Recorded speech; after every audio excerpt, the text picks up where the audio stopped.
Palakkad MLA Rahul Mamkootathil ഗർഭചിത്രം നടത്താൻ നിർബന്ധിച്ച യുവതി ആരാണ്? ആ യുവതിയെ കണ്ടെത്താനുള്ള നീക്കത്തിലാണ് ക്രൈംബ്രാഞ്ച്. പിന്തുടർന്ന് ശല്യപ്പെടുത്തൽ, ഭീഷണിപ്പെടുത്തൽ, അശ്ലീല സന്ദേശമയക്കൽ എന്നിവയുടെ അടിസ്ഥാനത്തിൽ രജിസ്റ്റർ ചെയ്ത കേസ് എത്രത്തോളം നിലനിൽക്കും? രാഹുലിനെതിരെ കുരുക്കുമുറുക്കാൻ ഉറച്ചാണ് ക്രൈംബ്രാഞ്ച് നടപടികൾ. ഇതിന്റെ അടിസ്ഥാനത്തിൽ ആരോപണമുന്നയിച്ച യുവതികളുടെ മൊഴിയെടുക്കാനുള്ള ശ്രമം തുടങ്ങി. രാഹുലിനെതിരെ ഗുരുതര വെളിപ്പെടുത്തൽ നടത്തിയ റിനി ആൻ ജോർജ്, ട്രാൻസ് വുമൺ അവന്തിക എന്നിവരുടെ മൊഴിയാകും ആദ്യം രേഖപ്പെടുത്തുക. സൈബർ വിദഗ്ധരെ ഉൾപ്പെടുത്തി അന്വേഷണ സംഘത്തെ ഉടൻ തീരുമാനിക്കുമെന്നാണ് സൂചന.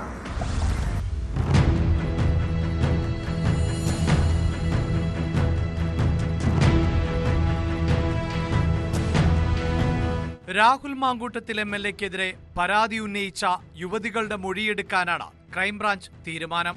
രാഹുലിനെതിരെ ഗുരുതര വെളിപ്പെടുത്തൽ നടത്തിയ റിനി ആൻ ജോർജ്, ട്രാൻസ് വുമൺ അവന്തിക എന്നിവരുടെ മൊഴിയാകും ആദ്യം രേഖപ്പെടുത്തുക. അവന്തികയിൽ നിന്ന് രേഖാമൂലം പരാതി ലഭ്യമാക്കാനും ശ്രമമുണ്ടാകും. ഗർഭചിത്രം സംബന്ധിച്ച സംഭാഷണത്തിൽ ഉൾപ്പെട്ട യുവതിയുടെ മൊഴിയും എടുക്കും.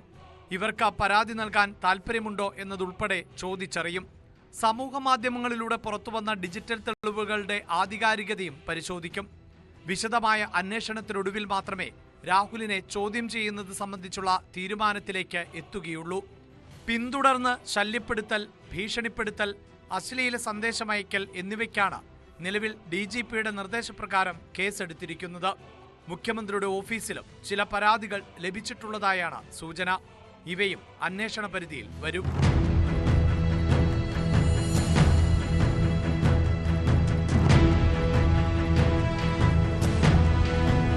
രാഹുലിനെതിരെ നിയമപരമായ നടപടിയുണ്ടാകുമെന്ന് മുഖ്യമന്ത്രി വ്യക്തമാക്കിയതിന് പിന്നാലെയായിരുന്നു കഴിഞ്ഞ ദിവസം ക്രൈംബ്രാഞ്ച് കേസെടുത്തത്. അന്വേഷണ സംഘത്തെ ഉടൻ രൂപീകരിക്കും. ക്രൈംബ്രാഞ്ച് റേഞ്ച് DYSP C ബിനുകുമാറിന്റെ നേതൃത്വത്തിലുള്ള സംഘത്തിൽ സൈബർ വിദഗ്ധരുമുണ്ടാകും. ആരോപണമുന്നയിച്ച യുവതികളുടെ പരാതികൾ നേരിട്ട് കിട്ടാത്തതിനാൽ കേസെടുക്കാനാവില്ല എന്നായിരുന്നു പോലീസിന്റെ ആദ്യ നിലപാട്.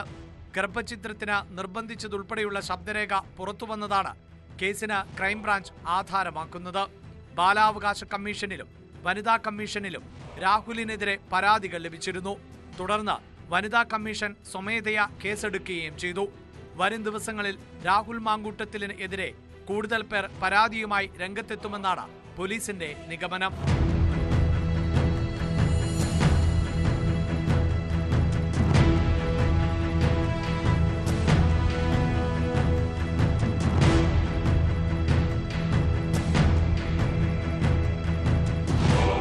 ന്യൂസ് 18 തിരുവനന്തപുരം.